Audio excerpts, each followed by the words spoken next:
El títol del meu llibre és El viatge de Nicolau. És de la segona edició.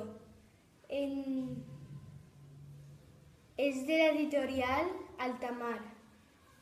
Té 157 pàgines i vos vaig a contar de què trata el llibre.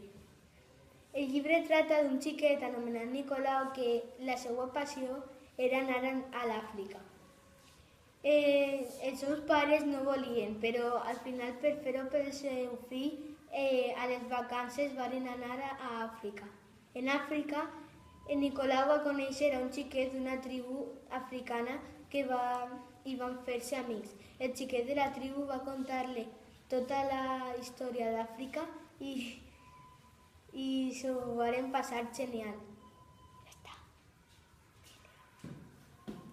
Adiós. Ya está.